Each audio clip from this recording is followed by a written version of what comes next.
जय जय रघुवीर समर्थ.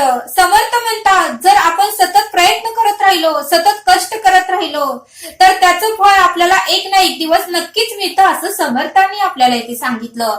आणि म्हणून समर्थ म्हणतात की न हारता, न थकता, न थांबता प्रयत्न करणाऱ्या समोर कधी कधी नशीब सुद्धा हरतं. आणि म्हणून समर्थ म्हणतात की न हारता, न थकता, न थांबता प्रयत्न आपल्याला सतत करता आलं पाहिजे, असं समर्थांनी आपल्याला इथे सांगितलं. समर्थ म्हणतात की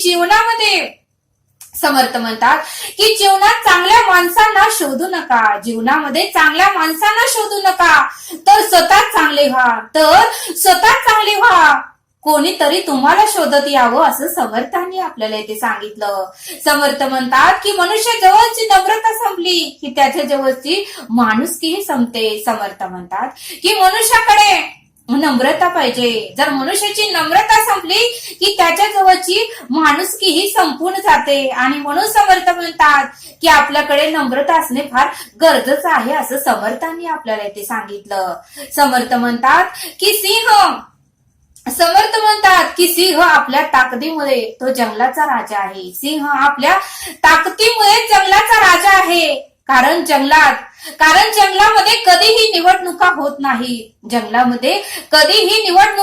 नाहीत, असं समर्थांनी आपल्याला इथे सांगितलं. आणि म्हणून समर्थ म्हणतात की आपल्या आयुष्यात तर, आपल्या जीवनात तर आपल्याला संकट तरी काय येतात. आपल्या आयुष्यात आपण जीवन जगत असताना काही वेळा आपल्याला संकटांना सामोरे जावं लागतं. तर समर्थ म्हणतात की संकट तरी काय येतात, तर आपण वेगळ्या मार्गाने जाण्यासाठी आपल्या आयुष्यामध्ये सतत संकट येतात आणि आपण मात्र त्याच मार्गाने जातो. म्हणून समर्थ म्हणतात की वेगळ्या मार्गाने जाण्यासाठी वेगळा मार्ग आपल्याला दिसावा, म्हणूनच आपल्या आयुष्यामध्ये संकटही येत असतात, असं समर्थांनी आपल्याला इथे सांगितलं. आणि म्हणून समर्थ म्हणतात की वडिलार्जित मिळवलेल्या संपत्तीचा गर्व करू नका. वडिलार्जित मिळवलेल्या संपत्तीचा कधीही गर्व करू नका. तर समर्थ म्हणतात की स्वतः कष्टाने कमवलेल्या पैशाचा तुम्ही गर्व करा. स्वतःने, मेहनतीने, कष्टाने, त्रास वेदना सहन करून जो पैसा कमवलेला असतो त्या पैशावर तुम्ही गर्व करा, असं समर्थांनी आपल्याला इथे सांगितलं. समर्थ म्हणतात की हिम्मत ठेवा, सतत प्रयत्न करा. जोपर्यंत यश मिळत नाही तोपर्यंत सतत प्रयत्न करा. एक दिवशी नशीब सुद्धा आपल्या समोर झुकतं, असं समर्थांनी आपल्याला ते सांगितलं. आणि सतत प्रयत्न केले तर आपल्याला यश एक ना एक दिवस नक्कीच मिळणार आहे, असं समर्थ आपल्याला ते सांगितलं.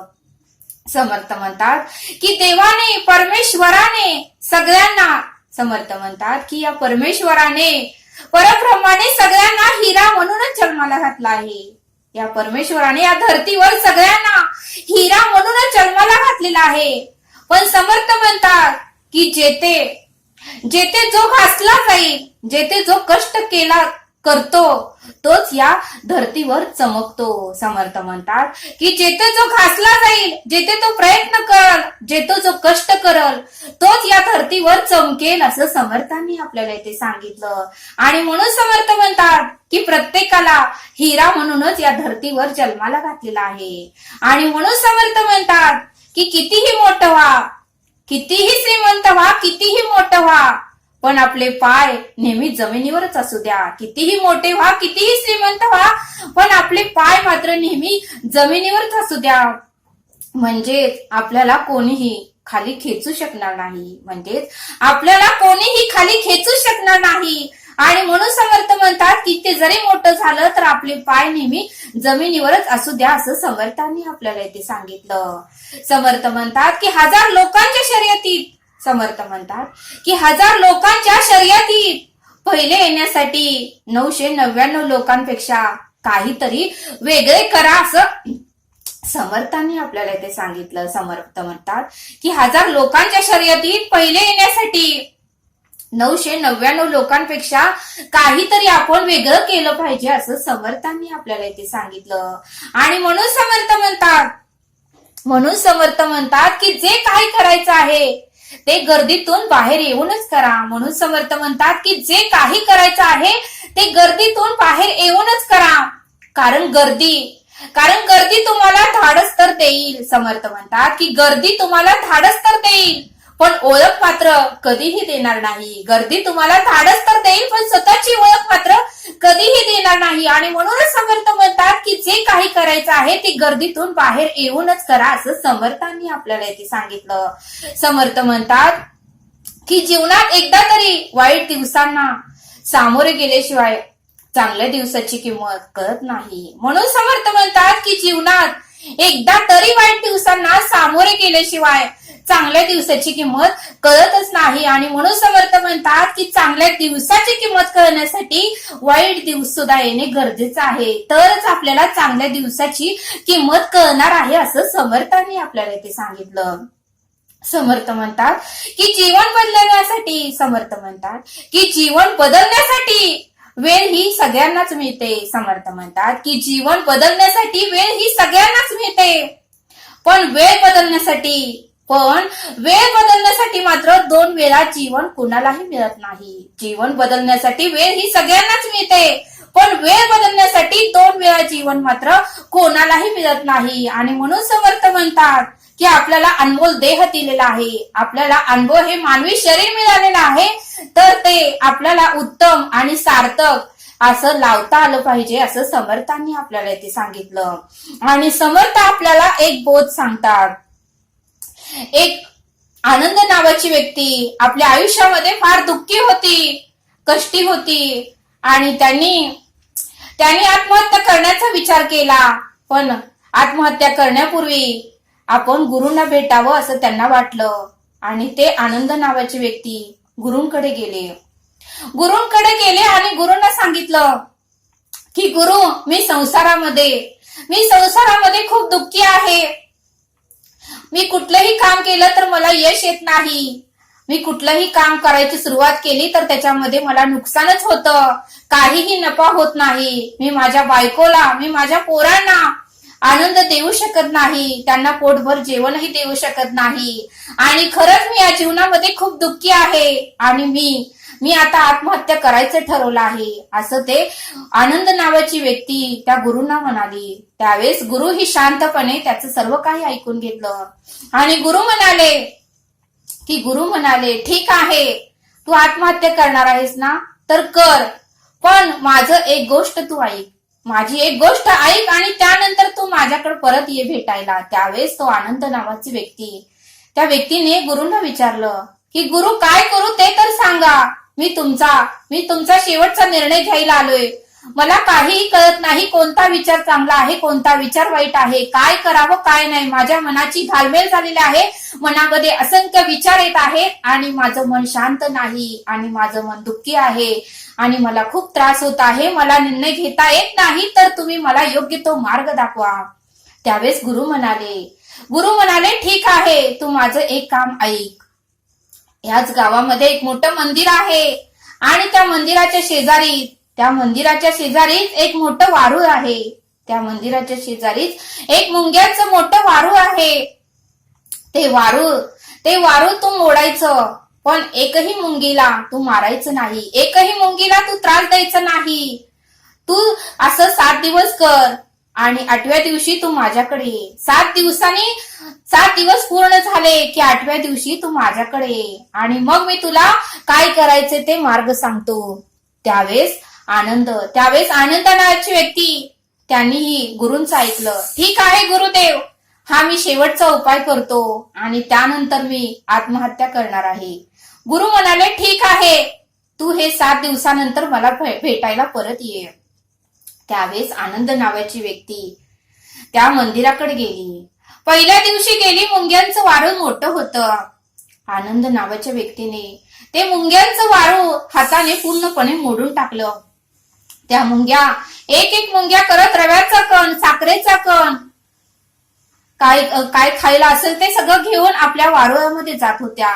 आनंद नावाची व्यक्ती त्यांचं कष्ट बघत होती, प्रयत्न बघत होती, पण आता त्यांचं वारूळ तर आपल्याला गुरुंनी मोडायला सांगितलंय. त्याला वाईट तर वाटत होतं, पण गुरुंनी सांगितलंय, गुरुंची आज्ञा आहे, म्हणून त्याने ते पूर्णपणे वारूळ मोडून टाकलं. त्यावेळेस सर्व मुंग्या घाबरल्या, इकडं तिकडं पळू लागल्या.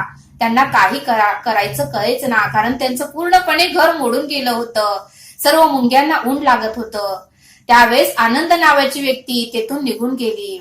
आणि दुसऱ्या दिवशी परत ती आनंद नावाची व्यक्ती ते आली, त्या वारुळापाशी आली. दुसऱ्या दिवशी बघितलं तर दुसऱ्या दिवशी ते वारूळ परत आहे तसं ते तयार केलं होतं मुंग्यांनी. आहे तसं वारूळ मुंग्यांनी परत तयार केलं होतं. आनंदला वाटलं की हे वारूळ मुंग्या आता परत करणार नाही. पण मुंग्या ही जिद्दी होत्या, धाडसी होत्या. त्यांच्यामध्ये ही प्रयत्न करण्याचं सामर्थ्य होतं. त्यांनी ही हार मानली नाही. त्यांनी ही सर्व मुंग्यांनी मिळून परत वारूळ बनवलं. परत वारूळ त्यांनी तयार केलं. दुसऱ्या दिवशी आनंद नावाची व्यक्ती तेथे आली. दुसऱ्या दिवशीही त्यांनी ते वारूळ मोडलं. एकही मुंगींना त्यांनी मारलं नाही किंवा एकही मुंगींना त्रास होऊ दिलं नाही.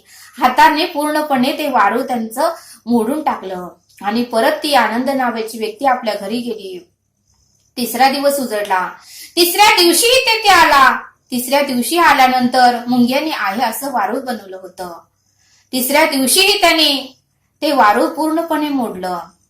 मग चौथ्या दिवशी आला, पण वारूळ मात्र तेथे नव्हतं. त्यावेळेस मात्र आनंदला आनंद झाला. त्याला बरं वाटलं की आता येथे वारूळच नाही. पण गुरुदेवांनी तर 7 दिवसांनी यायला सांगितलं होतं. पण आज तर 4 दिवस झाले आहेत. आता काय करायचं म्हणून तो पुढे गेला. आता गुरूंकडे जायचंच म्हणून जोरासं पुढे गेला. तर थोडं पुढे गेल्यानंतर मुंग्यांनी थोड्या अंतरावर अजून एक वारूळ बनवलं होतं. अजून एक दुसऱ्या ठिकाणी वारूळ बनवलं होतं. त्यावेळेस मात्र त्या आनंदाने ठरवलं की हे वारूळ आपण मोडायचं. आणि त्याला राग आला आणि आनंदाने मात्र रागाच्या भरात सर्व मुंग्यांना मारून टाकलं. तर ह्या मुंग्या मी कुठं जरी वारूळ बनवलं तरी ह्या मुंग्या किती जरी वारूळ मोडायचा प्रयत्न केला तर ह्या मुंग्या मात्र कुठं पण वारूळ बनवतात. म्हणून आनंदाला राग आला आणि आनंदाने मात्र त्या मुंग्यांचं पूर्णपणे वारूळ मोडून टाकलं. त्या मुंग्यांनाही मारून टाकलं. पण गुरुंनी सांगितलं होतं की मुंग्यांना मारायचं नाही. चौथ्या दिवशी त्या आनंदाने पूर्णपणे वारूळ मोडलं, त्या मुंग्यांनाही मारलं आणि तो आपल्या घरी गेला. घरी गेल्यानंतर त्याला रात्रभर झोप आली नाही. आपण फार पाप केला आहे. आपण खरं मनुष्य म्हणायच्या लायकीचंही नाही. आपण दानव आहोत, आपण राक्षस आहोत. आपण राक्षसासारखं कृत्य केलेलं आहे. एक राक्षसच एका मनुष्याला मारू शकतो, एक राक्षसच प्राण्यांना मारू शकतो. आणि तसंच काम आपण केलंय. रात्रभर त्या आनंदाला झोप आली नाही. आणि 5व्या दिवशी मात्र आनंदाच्या मनामध्ये त्या मुंग्यांविषयी प्रेम जागा झाला. दया यायला लागली त्याच्याबद्दल, ममता येऊ लागली त्या मुंग्यांबद्दल. त्याला वाईट वाटू लागलं की आपण हे फार वाईट केलं, आपण खूप पाप केलं आणि आता आपण थोडं तरी त्यांना सुख द्यायचं असं त्या आनंदाने ठरवलं. आणि आनंदाने घरातली जे काही गोड पदार्थ आहेत ते घेतली. साखर घेतली, पेढे घेतले, लाडू घेतले, बर्फी घेतले आणि सर्व काही घेऊन तो त्या मुंग्यांच्या वारूळापाशी गेला. मुंग्या अस्तव्यस्त झाल्या होत्या. त्यांनी परत ते वारूळ बनवलं नव्हतं. फक्त वारूळ बनवण्याचा ते प्रयत्न त्यांचा चालू होता. त्यावेळेस आनंदाने तेथे जाऊन सर्व गोड पदार्थ त्या मुंग्यांपाशी ठेवले आणि दिवसभर तो तेथेच बसला. त्यावेळेस एक मुंगी येऊन ते गोड पदार्थ खाऊ लागली आणि आपल्या घरामध्येही नेऊ लागली. एक मुंगी करून 1000 मुंग्या तेथे जमल्या आणि सर्व मुंग्या कोण पेढे नेत होतं, तर कोण साखर नेत होतं, कोण बर्फी नेत होतं, तर कोण लाडू नेत होतं. असं करत करत भरपूर मुंग्या आल्या, वारुळामध्ये नेत होत्या आणि त्या मुंग्या परत ते वारूळ बनवत होत्या. असं आनंदाने त्यांना 7 दिवस होईपर्यंत सर्व काही खाद्यपदार्थ दिले, सर्व गोड पदार्थ त्या मुंग्यांना आणून दिले. आणि असं करत त्या मुंग्यांनी परत वारूळ तयार केलं आणि परत ते गोड पदार्थ खाऊ लागल्या. आणि 8वा दिवस उजडला आणि त्यावेळेस आनंद म्हटला की आता आपण गुरुंना भेटूया, गुरुंना सांगूया. गुरुंनी सांगितलं होतं की 7 दिवस झाल्यानंतर ये. त्यावेळेस आनंद नावाची व्यक्ती गुरुंकडे गेली आणि गुरुंना सांगितलं की मी त्या मुंग्यांचं वारूळ मोडलं, पण तुम्ही असं मला का सांगितलं? माझ्याकडून चूक झाली. तुम्ही सांगितलं होतं की मुंग्यांना मारायचं नाही, मुंग्यांना त्रास द्यायचं नाही, फक्त तू वारूळ मोडायचं. पण मी मुंग्यांना मारलं. मला राग आला होता. जेव्हा जेव्हा मी वाळू मोडत होतो तेव्हा तेव्हा त्या मुंग्या प्रयत्न करत होत्या, कष्ट करत होत्या, आपली सर्व शक्ती, आपली सर्व ताकद लावून त्या परत वाळू बनवत होत्या आणि त्याचा मला राग आला आणि म्हणून मी सर्व मुंग्यांना मारलं. पण तरीही नंतर मी 5व्या दिवशी गेल्यानंतरही त्यांनी परत ते वाळू बनवलं होतं आणि मला त्यांच्याविषयी दया निर्माण झाली, माया निर्माण झाली, प्रेम निर्माण झालं आणि म्हणून मी त्यांच्यासाठी खाद्य पदार्थ नेले आणि 3 दिवस त्यांना मी गोड पदार्थ नेऊन ठेवले, लाडू ठेवले, बर्फी ठेवलं, पेढा ठेवला, साखर ठेवली आणि 8व्या दिवशी मी तुमच्याकडे आलो. पण त्यांनी ते वारू परत तयार केलं होतं. मग गुरु म्हणाले त्याला, अरे मी तुला तेच सांगतोय की तू आत्महत्या का करत आहेस? अरे एवढूशा मुंग्या, किती त्यांच्याकडे एवढीशीच मुंग्या आहे, तू किती मोठा आहेस, त्या मुंग्यांना बोलताही येत नाही. तरीही त्यांनी जिद्दीने, चिकाटीने, आत्मविश्वासाने, आपल्या सामर्थ्याने, कधीही हार न मानता त्यांनी परत वारू तयार केलं, परत आपलं घर तयार केलं. त्यांना किती त्रास झाला, किती वेदना झाल्या, किती दुःख झालं, तरीही त्यांनी हार मानली नाही, तरीही त्यांनी आत्महत्या केली नाही, तरीही त्यांनी वारू बनवण्याचं सोडून दिलं नाही. पण तू मात्र एकदा दोनदा यश आलं नाही, एकदा दोनदा त्रास झाला, वेदना झाल्या, दुःख झालं म्हणून तू आत्महत्या करायला निघालाय. हे मात्र चुकीचं आहे. ज्या वेळेस तू त्यांचं वारू मोडलंस त्यावेळेस मात्र तुला वाईट वाटलं आणि नंतर मात्र तू त्यांना खाद्यपदार्थ घेऊन गेलास. त्या सतत प्रयत्न करत राहिल्या, तुझ्या मनामध्ये त्यांच्याविषयी दया निर्माण झाली, माया निर्माण झाली, प्रेम निर्माण झालं आणि तू त्यांना परत खाद्यपदार्थ ठेवले आणि त्यांचं वारू तू परत मोडलं नाहीस. मग तसंच मी तुला सांगतोय की तू ही प्रयत्न कर, तू ही जिद्द चिकाटीने सतत प्रयत्न कर. एक ना एक दिवस त्या परमेश्वरालाही तुझी दया येईल, तुझी माया येईल आणि तुझ्याविषयी त्या परमेश्वरालाही प्रेम उत्पन्न होईल आणि तुलाही परमेश्वर त्या कामामध्ये यश नक्कीच देईल. पण तू तुझे प्रयत्न मात्र सोडू नकोस, तुझे कष्ट मात्र तू सोडू नकोस. तू सदैव त्या मुंग्यांसारखं प्रयत्न करत राहा. एक दिवशी तुझं जे काही स्वप्न आहे ते नक्कीच पूर्ण होईल असं गुरुनी त्या आनंदाला समजावून सांगितलं. आणि मग आनंदलाही गुरूंचं म्हणणं पटलं आणि गुरु म्हणाले, बघ म्हणले, हत्तीनं आणि कुत्र्याने, माकडाने, हरणाने कधीही आत्महत्या केली का? मुंग्याने आत्महत्या केली का? वाघाने, सिंहाने, मगरीने आणि पाण्यातील माशाने कधी तर आत्महत्या केली आहे का? त्यांच्याही आयुष्यात संकट येतात, पूर येतय, सुनामी लाटा येतात, पाऊस येतोय, कडक उन्हाळ्यामध्ये ऊन पडतंय, त्यांचे घरे वाहून जातात, त्यांना कधी कधी खायलाही मिळत नाही, तरीही ते परत कष्ट करतात, प्रयत्न करतात आणि त्यांच्या प्रयत्नांना परमेश्वर यश देतो. आणि म्हणून आपणही हार मानायची नाही, सदैव प्रयत्न करायचे, कष्ट करायचे, जिद्द ठेवायची, चिकाटी ठेवायची, सामर्थ्य ठेवायचं आणि एक ना एक दिवस परब्रह्म तो ईश्वर आपल्याला यश नक्कीच देतो आणि आपणही आपलं स्वप्न नक्कीच पूर्ण करतो असं गुरूंनी त्या आनंदाला समजावून सांगितलं. मग आनंदालाही आनंद झाला. बघा म्हटले समर्थ, मग आपण जर प्रयत्न केले, आपण जर जिद्द चिकाटी ठेवली तर एक ना एक दिवस आपल्याही प्रयत्नांना, आपल्याही त्या काम जे आपण करतो त्याला यश एक ना एक दिवस नक्कीच येतं. फक्त आपण प्रयत्न सोडायचे नाहीत असं समर्थांनी आपल्याला इथे सांगितलं. समर्थ म्हणतात की आयुष्यात सतत प्रयत्न करत राहायचे आणि सर्व काही कष्ट करतच राहायचं आणि सर्व काही परमेश्वरावर सोडून मात्र आपण बिनधास्त राहायचं असं समर्थांनी आपल्याला इथे सांगितलं. समर्थ म्हणतात की ज्या वेळेस आपण एखाद्या गावाला जातो आणि त्यावेळेस मात्र आपला पूर्ण विश्वास त्या ड्रायव्हरवर असतो, आपला पूर्ण विश्वास त्या ड्रायव्हरवर असतो. आपण बसमध्ये बसून बिनधास्त झोपतो का तर आपला पूर्ण विश्वास त्या ड्रायव्हरवर असतो. तसं समर्थ म्हणतात की आयुष्य जगत असतानाही आपण प्रयत्न करायचे, कष्ट करायचे, मात्र सर्व काही परमेश्वरावर सोडून बिनधास्त जगायचं, बिनधास्त आनंदात राहायचं असं समर्थांनी आपल्याला इथे सांगितलं. समर्थ म्हणतात की पैसे काढण्यासाठी एटीएम मशीन मध्ये आपण जातो, पैसे काढण्यासाठी एटीएम मशीन मध्ये आपण जातो, पण आपल्या अकाउंटवर जर पैसे असतील, आपल्या अकाउंटवर जर बॅलन्स असेल तरच आपल्याला पैसे काढता येतात. आपल्या अकाउंटवर बॅलन्स असेल तरच आपल्याला पैसे काढता येतात.